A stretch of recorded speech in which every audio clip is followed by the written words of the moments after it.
when WannaCry hit, we within the HDOs went forward and had our emergency patching, cycles. It was Mother's Day weekend. My mother was pissed off at me, but she understood. You're listening to the Help Me with HIPAA podcast, where HIPAA and humor collide to make learning fun. Your delightful hosts are Donna Grindle and David Sims. Relax, HIPAA help is on the way. My name is Jolene. I'm from Atlanta, Georgia at the ENT Institute, and you're listening to the Help Me with HIPAA podcast. Welcome to the Help Me with HIPAA podcast. My name is David Sims of HIPAA for MSPs and Security First IT, and joining me is Donna Grindle of Cardin Compliance. Good morning, Donna. What'd you just call me? Donna Grindle, I think. Of? Just Cardin. Oh, that's right. Of just Cardin. For those of you who might be new, you're like, what is this? Cardin Compliance? What is that? the Cardin formerly known as Cardin Compliance. There you go. I'm trying to make life easier, fewer things to type. Just Cardin. Just Cardin. Yeah. I know. I try to do that too, just security. But then I have people calling like, can you put in my doorbell? Oh, God. No, I'm not putting in your doorbell. No, I can't do that. So today we're going to dive back into the interview with Erik Decker. This is the part 2 of that. Yeah. And talking with Erik it's been great to get all the insight and a few pieces of interesting information here and there that we couldn't get anywhere else. And certainly the HICCUP documentation, or what do we call that? The HICCUP guide. Mm-hmm. We see it, or I see it. David, I don't know. He's going to have to speak for himself. I see it. But I see it as a great tool, particularly, to set the standards and define the best practices so that you can all be speaking the same language. Oh, yeah. Do you HICCUP? Do you HICCUP? Yeah. So, last week we talked about kind of how all this came together and an interesting story behind all that. So if you hadn't listened to last week's, jump in there and do that. And then we'll go into more detail in today's interview. Yeah, we dig into some other topics on this part of the interview, and excited to have Erik on a second episode with us. Absolutely. So let's dive into that. But first, a word from our sponsors. 2/3 of small businesses that experience a cybersecurity breach end up closing their doors within 6 months. Cybercriminals are targeting your practice and coming after your most sensitive data. Visit us online and schedule a time to talk about what you can do to protect yourself, your patients, and your practice. Our website is securityfirstit.com. That's securityfirstit.com. Does your business work with medical practices? As a medical practice business associate, do you realize that if you have access to patient information, you have to follow the same HIPAA rules as your client? Call Cardin today at 678-292-5001 so they can assess your privacy and security practices to help ensure you are protected and prepared. Visit cardinhq.com to learn more. All right, so now we have Erik Decker back with us again this week. And we're going to go back into the 405D, the HICCUP stuff, and talk further about that. So we had so much going on last week that we had to have him on to finish up. So let's get back into that conversation. Sure thing. Yeah. So we ended it talking about people wanting to be HICCUP certified, just like they are HIPAA certified, and how HICCUP and HIPAA aren't the same, which is, it's a great segue for one of the questions that I had, and it gets back to us trying to figure out how we're going to integrate the best way for us to integrate the HICCUP tools into our processes that we do when we're working with our clients as consultants, because we got the message. It's not HIPAA. But, there's the, when you guys were putting all this together, did you kind of envision that we run what we call the anti-HIPAA people? So right. Did you realize that we could use this to say Oh, you're yeah. not doing HIPAA? Yeah. Is that So one of the things? So first of all, I mean, the reason the reason why we specifically state that this is not HIPAA is, so again, this is a public-private partnership. So on the public side, HHS was there, OCR was there, and there's certain regulatory autonomy that OCR needs, and so OCR can't let us just sort of create this thing and then make a statement that says, now if you do this, you're going to be, HIPAA security rule compliant. Like that's just, it's not part of the legislative or the federal affairs process. So, so we're very clear about that when we talk about it. We're also, the mandate, the legislative mandate of CISA did not say anything about, this document should help you be compliant with HIPAA. What it called for was alignment to HIPAA and HITECH as well as NIST. So, however, all of that said, and one of the gentlemen that has been on the circuit with us, his name is Nick Heasters with the Office for Civil Rights. He says this a lot, and it's absolutely correct. The elements of the HIPAA security rule that are required, there's very specific things in there, like technical evaluations or access control and management. There are elements of HICP that will instruct you on how you can actually achieve those ends. And so if you do those things, it will actually help you become compliant with those processes. And OCR absolutely, completely supports that. So there's a difference between saying, if you do this thing, you're HIPAA certified, which we all agree is not a thing, and versus, if you implement these practices, it will help with your compliance posture. And so that totally works. And to that end, because the next question is going to be, well, how do you know, like, which of these practices are going to actually help you with the HIPAA security rule compliance? All of the HICP practices and sub-practices are actually mapped to the NIST CSF, the cybersecurity framework. And OCR has already produced a cybersecurity framework to HIPAA mapping. So it wasn't updated to 1.1 yet, but yeah. Right. Yeah. So intrinsically, it's there. Also, we haven't mapped the HICP to 1.1 yet either. So we need to do that with a new supply chain component added in.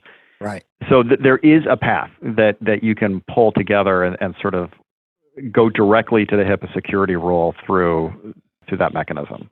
Okay. And is there a secret map to HIPAA just to make my world easier? No, we kept it to the framework. All right, we're gonna have to make our own. Well, no, you don't have to make your own. You could just one of the things we teach is all your policies and procedures need to map back, and can't. In the big environments, you use whatever tool to do a master mapping and all of this. Sure. Our folks aren't going to understand that. So we need to make it very easy and very straightforward. We spend time just teaching them how to know threat one or, and then small, medium, and then we go through that in our training class just because, this is not something they have to do all the time. Yeah. And it's just a simple if then else. Right. Right. Which makes great sense to us. Yeah. Now it's worth mentioning because IT folks, they roll their eyes at this, but it's worth mentioning that none of these things are goals that you attain and then put it on a shelf. Like you can't put all these practices in place and go, okay, great, we got it, we're good. Let's review. See you next year. Exactly. I mean, these are ongoing things that have to happen constantly and consistently. And it's ever living and never evolving. Yeah, and that's one of the things when you look at the threats, and we talked about how you're looking at evolving phishing into social engineering last week, and last year. It's been a long time since we talked. So when we were looking at the threats, I mean, it made complete sense that phishing, ransomware, and insiders, because I mean we know insiders is a ridiculous problem in healthcare. And so now you've said you're going to do 5. How did you decide on the last 2? Now, first, medical devices. I think that needs it, and we'll talk about that in a second. But you had 2 more. Yep. Medical devices, and then loss or theft of equipment. Yep. Is it one of those things where you wanted to say we really shouldn't have that on there, but we have to, or how'd you pick it? So there were a lot of ideas that people had thrown out there, and at the end of the day, when we were doing this whole process, we actually voted. I'm not even making it up. When HICP was finalized, we did a final vote of the task group for up or down vote on, is this the document that we want to produce and deliver? And this is part of the consensus building, because that's also in the law, is that it has to be consensus based and industry led. So the threats were thrown out there, the suggestions were populated, and the voting happened to come to that 5 threat piece. So this started in 2017. You got to go. I know this is going to sound crazy, but that was 2 years ago, which means it's a lifetime ago. And what was happening in 2017 within, the media as it related to breaches? What was still going on? Lost and stolen devices. Yeah. Right. And so, it was top of mind. It was prominent. It was, we have to address this. And everybody knows they need to encrypt, but there needs to be more emphasis applied to this. So, that is honestly the genesis of how it added in there. I could add my own personal commentary on what do I think is actually happening with lost and stolen devices, but it doesn't matter. I think when people look at those 5 threats, especially the people within healthcare, and they look at those 5 threats, they find themselves in those 5 threats. They see absolutely. Yeah, and that's and to me, that's what is led to the credibility of everything and the credibility of the publication. Yeah, I really wish that we didn't still have these unencrypted device problems, but it happens all the time. Still, it's dramatically better than it used to be. Yeah, if it is going down significantly. Yes. OCR has produced some stats on that, and they've shown trends over time where it is much rarer that they're seeing lost and stolen unencrypted devices, but they are seeing the corresponding uptick in IT and hacking. Oh yeah, you just pulled the numbers. I use that chart in the boot camp to show everybody. Yeah. This is why, and it's a precipitous growth in the hacking. It just shot straight up. But that's why phishing, ransomware, insiders, those have to be the top ones. Yeah. But yeah, I agree. It's unfortunate, but it has to stay in there. I hope sometime that threat could be changed somehow. Or something. Hopefully that will become a thing of the past. And yeah, and we'll all look at each other and go, why did we never encrypt our devices? I don't understand. Well, I got email encryption. What more do you want? Right.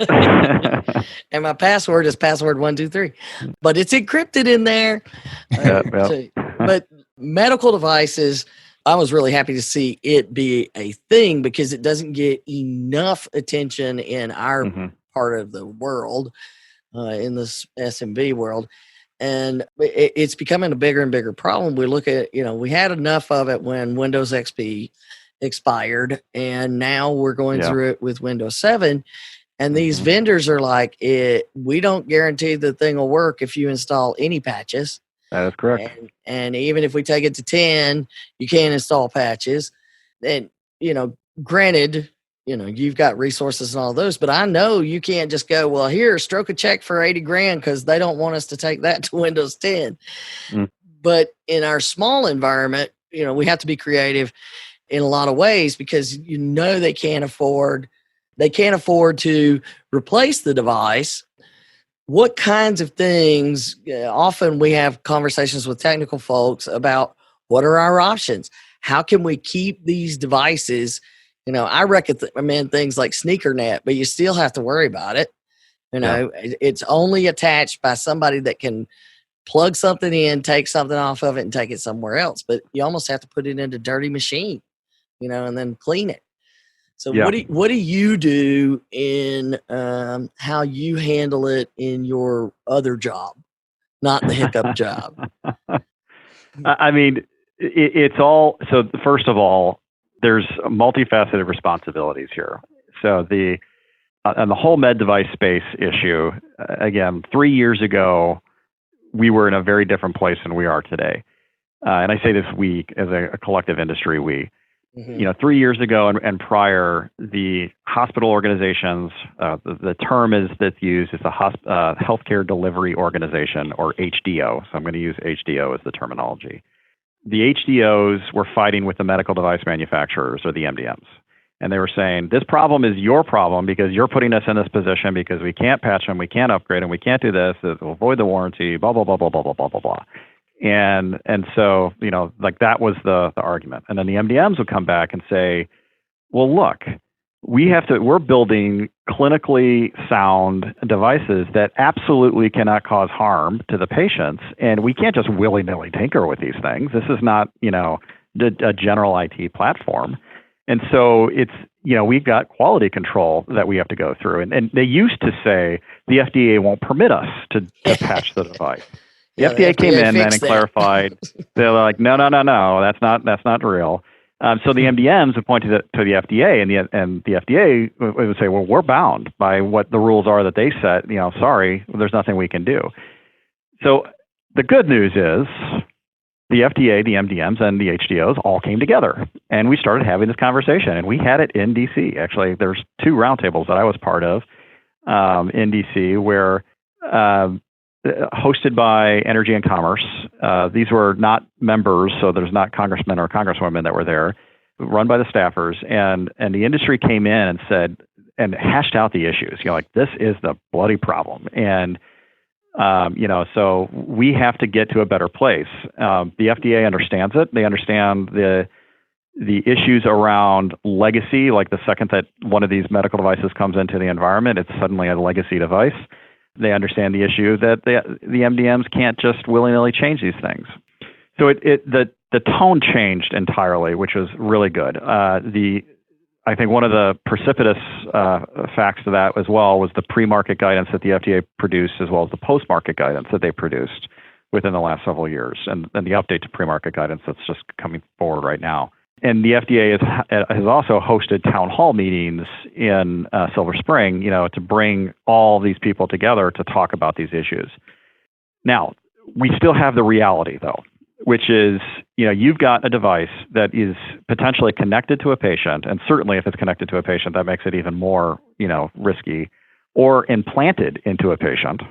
Ooh. And there is so much more likelihood that if you tinker with that thing, that you are going to cause harm by accident than if you follow a rigorous process. And unfortunately, the rigorous process adds drag into the system. And it's just, there's no way to get around it, So, right. So when you have when you have any of these types of devices, and, like WannaCry, let's just use that as another example. We talked about it last week. When WannaCry hit, we within the HDOs went forward and had our emergency patching, cycles. It was Mother's Day weekend. My mother was pissed off at me, but she understood. Actually, I think my sister was more mad at me than my mom. Because we worked the entire weekend to get this stuff patched to this issue, because we saw this looming threat coming from overseas and getting ready to sweep into the United States. And so as we were going through this, you look at your general class IT devices, and then you look at your med devices, and we started hammering at the MDMs. We have to patch these devices. And today there still aren't patches for that particular exploit, because they have classified that either there's another mitigating control that can be applied, like take it off the network or put a firewall in place or do whatever, that it sufficiently lowers the risk so it's not an issue, and they're not going to invest their cycles into patching that. Now, I particularly, on that one case, I fight them, because I say that is complete BS. The biggest attack against healthcare to date, and you're not classifying that as an uncontrolled risk, I don't know how you get there. I don't know that logical step. I've gone directly to the FDA and spoken to them as well about this issue, and been like, this is an example of the real reality of these devices are not only they're connected to our patients, and so compromising them or causing a malfunction could cause a problem and cause a patient safety issue. But the very nature that these devices are on our networks, that means they're points of a beachhead and a pivot point to get into the rest of the system to shut it down. And if that happens, it's still a patient safety issue, because it's not just as direct and direct from, like device to patient. So it's still a problem. And there, again, as with all things in cyber, there's no magic bullet. But one thing that we have succinctly described is within HICP is the HDOs have a responsibility here. You can't just point the fingers at the MDMs and say it's entirely your fault. We have to segment these things on our network. We have to change these bloody passwords when they come in and default. I mean, it sounds so rudimentary and crazy that you would still have to do that or think about that. But it just like David, you said earlier, the practice, you can't just implement and then walk away. It's a practice. It's a process. And it has to be ever living and ever evolving. And so, there's core tenets inside of HICP that we talk about, like asset management, got to know where it is or what it is before you can even correct it. There's a supply chain component to it, like pulling the MDS2s in. And, the manufacturers will tell you what are all the security features that can be turned on in the MDS2. It's a nice standardized form that you can use in intake. That should be part of your intake process. And you should be configuring your devices per specification. Here's some of the real world. Reality, real world. So no one manages those devices coming into networks in our part of the world. I mean, David, do you ever get a call when they're going to put in a new medical device? No. Right. Yeah. And so the vendors are putting them in, and then, at the NIST OCR conference, I don't know if you hung around or for the whole thing, but when they did that panel on the PAX study that I was there. Joint, okay, so and when the PAX engineer, we won't go in, but he pointed out he was well aware of sonogram devices that come with a default setting of we're wide open, anybody on the network can come look at the PHI. Yeah. Well, I can assure you, they're not, the vendors come in, they put it in, it connects to the network, they show them how to use it. They don't worry about the security part. No one tells the IT folks. David will discover it, but they're not allowed to touch it. Yeah. And so this is a real problem for us because, there might be some sort of guide somewhere that tells you, but the IT folks aren't allowed to touch it. No one will let us, but we're going to be responsible if that thing becomes that beachhead you mentioned. Yep. So I have a suggestion for that. Yay! I mean, I know this is hard for the smaller organizations to apply these things, but what I would suggest is, because you're right. I mean, the vendors they're going to install these things and they're going to do their practices. So this is where contracting is important, and making sure that you are holding your vendors accountable to certain practices. Now, again, the small shops, how are you going to know what are the intricacies to contract that you should be applying? Well, within the Joint Cyber Working Group, which is the larger working group that 405D works within, there's another task group that just produced a supply chain risk management process, and they have a set of template contracts that you can use. And so that's one place that you could go. And then the other thing you could do is another task group within the same construct had built the joint security plan. And that joint security plan is actually written specifically for the medical device manufacturers on how to, it's a framework that they can use to build better security into their products. And so you could take the JSP and the HICSCRIM is the fun acronym for the other one. Cracked me up. You could take both of those things together and take that contract and say, we're going to hold you accountable. If you're going to be the ones managing the devices, which is fine, then you have to do these particular security things, and contractually we're going to hold you accountable to it. Now, the next argument is going to be, we're just a small mom and pop shop. How the hell can we hold these big, multi-billion-dollar companies accountable to it? Well, that's where if you join into these big group purchasing organizations, right, and you participate in those processes, that's where you get the power. And you can hold the GPOs. They know this problem exists, and they're out there also actively trying to figure out how to better embed security into the contracting languages and such. And so you can talk to your GPO and say, like, I think that we need to have these types of security controls in place. Or, Donna, companies like your company could work with them and say, like, these are things that need to be established inside the GPO to help everybody. Right. And this stuff is hard and takes a long time. But this is how industry matures, is by getting that groundswell and getting a lot of people talking about the same thing and putting the pressure on to apply it in that way. And then you'll start to see those practices start to change within the very small organizations as well.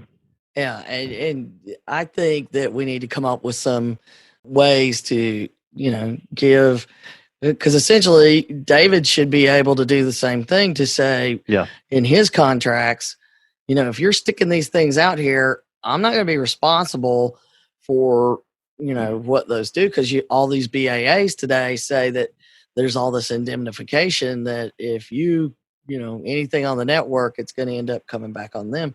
So the contracts are becoming very complicated, particularly for those that are in that MSP world, which is another reason I'm really thrilled I got out of it.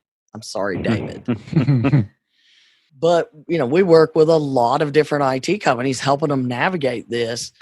Well, this is why I've put in my application to your task force. So we'll move on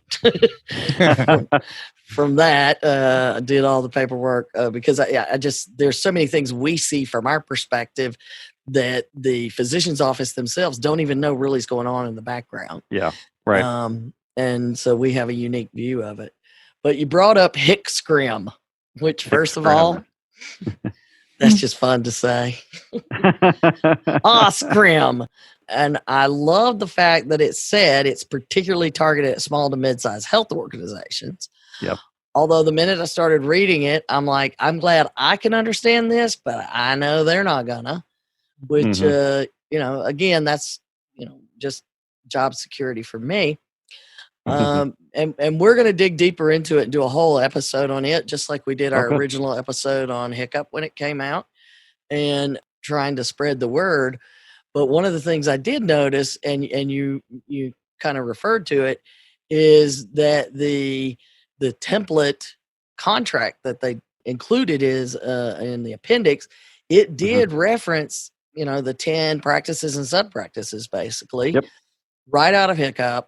And, to me, what I found really interesting was there was a section, and we often say this, but to have a document that we can point to where I put it in here, the requirements are designed to be specific enough to be actionable and drive accountability on the part of the supplier while being modest enough in their aspirations, which I don't know who came up with that phrase, but it's awesome.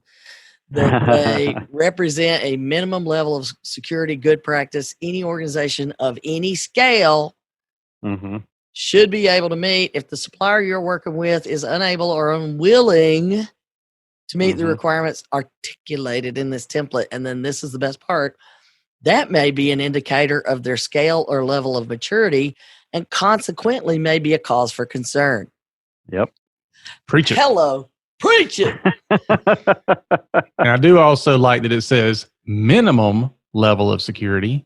Yeah. I know. Right. So, by the way, when you do your podcast on HICSCRIM, are you going to invite the co-chairs, the co-leads to that one? Because I can get you them. Dude, awesome. Hook us up. So, because, we've got, you could tell that, we're in the weeds with this stuff every day. So having anything that we can, whatever we can Darren do. and Chris, I would love to participate in this. So I'll make the contact for you. I always love new participants in the web. Yeah, we'll be HICSCRIMing all day. Because we got the hick part down being really good Southerners, But we do like that, and I haven't had an opportunity just with, it just came out to really do a deep dive in here. But one of the things that, we are constantly dealing with are business associates who don't want to be vetted, Yeah. Particularly by the small vendors. And I've actually had vendors when I'm trying to do the vetting on my client's behalf. I had a vendor yell at me that says, our big quote, healthcare clients don't make us do this. Your little bitty client shouldn't either. Mm-hmm. Mm-hmm. I'm like, That's the nice. big ones are going to start. Mm-hmm. My little bitty one's on the cutting edge. So Well, I see it that way. I can't tell you how many times I've heard that myself, where we work with 10,000 clients and nobody has ever asked us to do this. And I'm like, really? Let me go call the CISO of one of your organizations. And I call them up and I'm like, have they said this to you? Oh yeah, they said the exact same thing to me. I mean, it's the same, it's a line. Yeah. I mean, always. And why even do it? Yeah. Why not say, I understand? It's a negotiation tactic. Why not just say, I understand? Well, the small ones, it's not. I mean, it's not even. And, we just talked about that same perception that they give to the small groups. And they're like, we're a small IT company, but we have, 25 clients in your area that are all in your specialty. Mm-hmm. And then when something goes wrong, like the case in up in the Oregon, Washington area where they weren't prepared. And when the IT company got hit by ransomware, poof, they're gone. Yeah.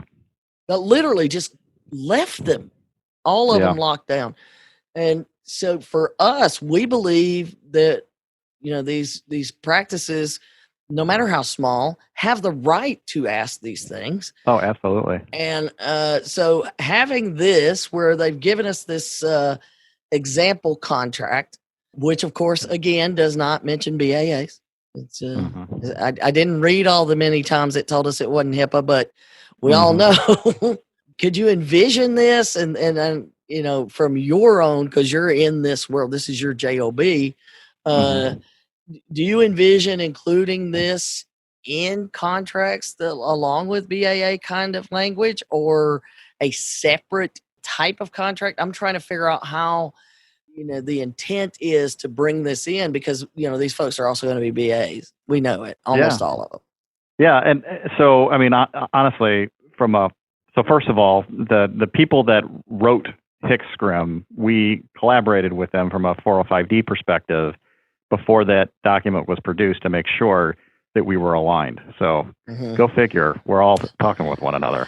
Isn't that a unique, interesting thing? We did it with the JSP as well, and we did it with the workforce development one as well. So consistency. Wow. Yeah, I know. It's amazing. These contracts, so the BA side of it is one thing. And, we have here at UChicago, we call it an SSA, a security standards addendum. And since I got here, we've been applying these SSAs to any technology contracts or any data contracts, where there's data that's going out to them. And it might not even be PHI. It could be PII. It could be just confidential information of our own. Or it could be that we have a relationship where we're connecting our two organizations together, and there's some sort of like either remote access in, or maybe even a permanent, type of connection in. Those are, we have to have the security terminology in the contracts, applied to that. So what HICSCRIM did, I mean, I supplied our version of our SSA to that process, and then they, like they did with everything, and as with all things, like when you provide more content and you let a bunch of people beat it up, what comes out is better. Right. And so I'm going to be taking a look at HICSCRIM and then matching it back to our contracting and saying, okay, what needs to be adjusted, what needs to be updated, to account for it. It's absolutely practical and actionable, like 100%. And just so you know, like we took Mayo's addendum and made it our own. I mean, we all do this. Like, everybody shares. That's what we always do. But so, because you call it an addendum, is it an addendum to like the SLA, or is it an addendum to the BA? It's an addendum to the master contract. Okay. Yeah. So we that's how I do it. It's a one and done kind of deal. It's not based on a SOW. It's not based on a particular product. It's not based on a whatever. These are our expectations about how you're going to manage security. And then the way we do it is within your own environment. So this has nothing to do with the products that you're producing or the services you're producing. you have to have these type of minimum necessary security program elements in place. Then we talk about what the network connectivity is going to look like. Then we talk about if they're hosting or providing a cloud service, what those specific controls are. And then we get into product security. So either hardware or software elements that are necessary for them to deliver us good product. So, but you swing a big bat, brother. Mm-hmm. I know. It's a mid-sized bat, but yes. Well, yeah, we have one that you bought at the dollar store that's plastic. Sure. So, but I see that they're gonna have to start allowing us to do this without so much pushback.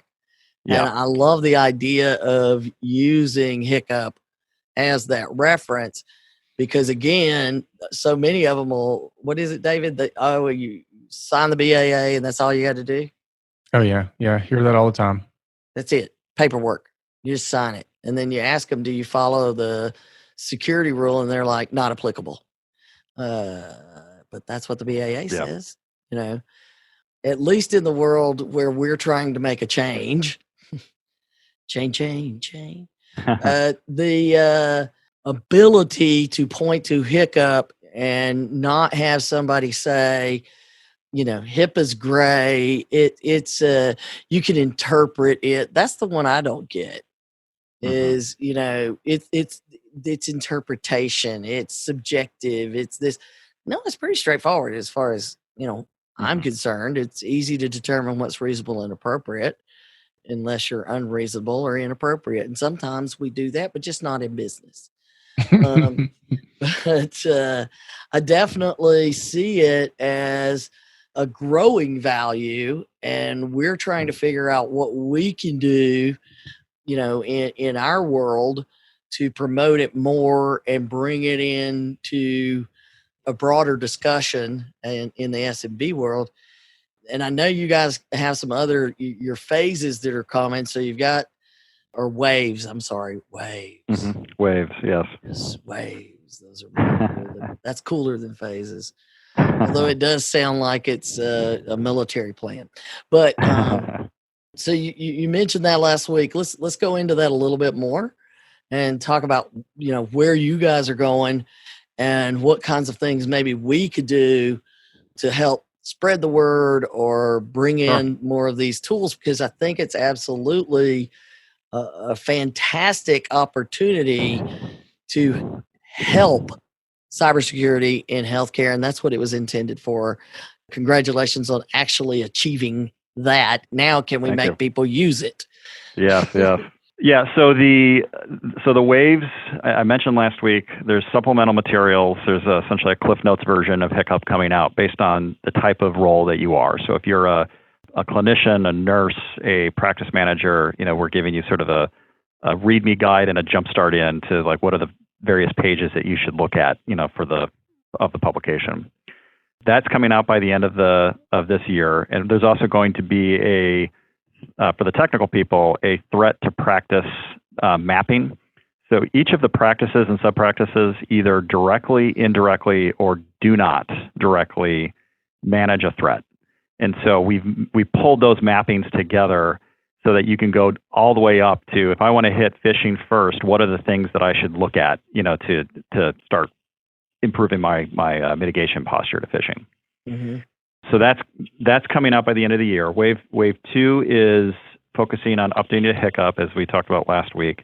We'll have that out by 2020. And then the third one I'm super excited about. I'm excited about all of them, of course.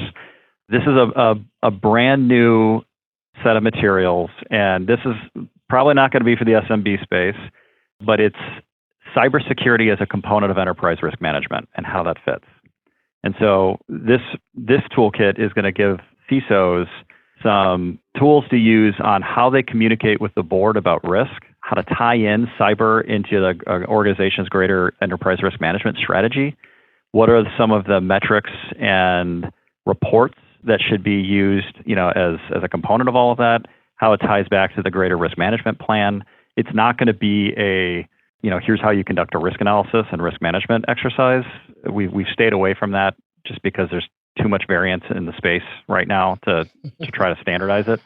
But it is, sort of that bigger picture about how it all fits together to make board level decisions and education ultimately at the board level about cyber and how important this is. So that, Awesome. And we're slated to have that out by 2021. So you're bored and with nothing to do still. And on the risk analysis, I would just like to throw it out there. How about somebody just make a list of what's not a risk analysis? Don't tell me what is one. Tell me what's not one, because we got tons that aren't one. Yeah. That's I think people got that down pretty good. Yeah, they got it, and then they sell it as one. But anyway, what can we do? My company, we're doing things to integrate it in. One of our goals in 2020 is the year of training, and I see it as taking the general guide, and we're going to do phishing this month, and we're going to make sure that we focus on the folks that are supposed to do the practices and use the guide for training. And Help Me with HIPAA, we're doing ours. But what more can we do? This has been one of the questions: is how do we measure adoption? Yes. And I think one thing that I would absolutely love is to hear individual stories about how HICP helped them, or did it get them over a hurdle, a hump, or did it lend some sort of credibility to their organization based on the fact that industry and HHS came together to produce this. Okay. If you hear, as you go out and talk to your folks and the people listening on the podcast, if there has been something that HICP has done to be instrumental in your organization, we want to hear about it. And if you're actually even willing to let us profile it, we'll profile it. So there's an email address that you can use to reach us. It's CISA405D@hhs.gov. And perhaps you can put that in the show notes. We will. Okay. So please reach out to us and let us know. Give us your story, or if there's things that you would like us to come in and engage with your region, your organization. We're doing town halls across the country, and there's a couple that we've got slated.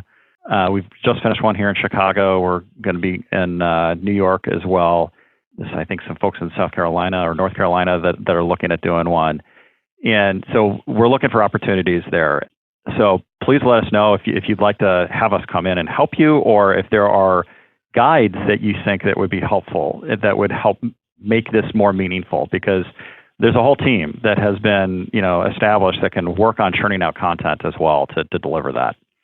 Awesome. So I think, honestly, that probably the easiest and most important thing is talk to us, reach out to us, and we will absolutely respond. Or if you're uncomfortable, some people don't want the government to know who they are. Right. Reach out to Help Me with HIPAA, and we'll be happy to pass it along to Erik, because he is awesome. We are so happy that you joined us for 2 episodes. Sure. We've never done that before, so thank you for putting up with us twice. Yeah. Double the time anybody else has to, and we appreciate the effort, and thank your husband for allowing you to continue. Will do. And like I said, we're Cardin is trying to get in there and see how we can help with this. We couldn't set the resources aside for the first part, but the education part and the implementation and moving forward, we're going to do everything we can, because we think this is great. We appreciate it. Yeah, overhead. Thank you so much. Yep, absolutely. Thanks again, Erik. And hopefully we can have you on again when you want to make some changes and reach out to the world to tell them about what's going on. Absolutely. Yeah, we got you. Yep. Okay. All right. Thanks again. Talk to you later. All right. Bye-bye. Bye. All right. So that is our full interview with Erik Decker. Great stuff. Great stuff. Yeah, we appreciate him. He's certainly a busy guy with multiple big jobs, taking the time to spend a couple of hours with us. And thank him very much for his time and effort in giving us something we can work with that might help us not have to talk about HIPAA, but still get cybersecurity done. Yeah, I know. Well, think about all the effort and even money that goes into producing something like this, that the industries and organizations like his just gives it away. Just here. Right. Just do this. We put all this work into it here. And it just, I appreciate that greatly. But at the same time, it frustrates the mess out of me when people say, well, I don't know what to do, or I don't know how to do it, or, I don't know what to focus on. And I'm like, dude, there are people that spent hundreds and hundreds and hundreds of hours and tens of thousands of dollars to produce free content for you to be able to follow. Hey, you know what? I know other people who produce free content every week for you to follow. Hey. And, all this, we don't have any HIPAA training. It costs too much. Yeah. Okay. Let me get off my soapbox. So sit down, read the stuff. Reading, it's fundamental. Yeah. But again, we appreciate Erik's time, and we look forward ourselves to using HICCUP more. And, we're backing into the Thanksgiving holiday is coming up next week. And as is our custom, we do try to spend some time with the family, giving us a little time free. We take 2 episodes a year, Thanksgiving and Christmas, because we're in the United States. That's what you got to do. Mm-hmm. So we're going to do a replay of the HICCUP episode. So just get your normal download and you'll be able to listen to us talk about all of the details of HICCUP that we kind of alluded to, some of them in our interview with Erik. We'll be throwing that out there next week, and looking forward to talking to you guys in December. Yeah. All right, folks. That is our show for today. Thank you for joining us. Make sure you share it out on social media and like it and all those other things that you do to people on social media. All right. So for Donna and myself and Erik again, remember that HIPAA is not about compliance. It's about patient care. You've been listening to the Help Me with HIPAA podcast, hosted by Donna Grindle and David Sims. The show created to help you with HIPAA. For more information or to ask us a question, visit our website at helpmewithhipaa.com. Neither Donna Grindle or David Sims are attorneys, and they do not offer binding legal advice concerning regulatory compliance. The information in this podcast should not be relied upon or construed as legal advice in any way. Consult your attorney for legal advice concerning compliance with HIPAA regulations.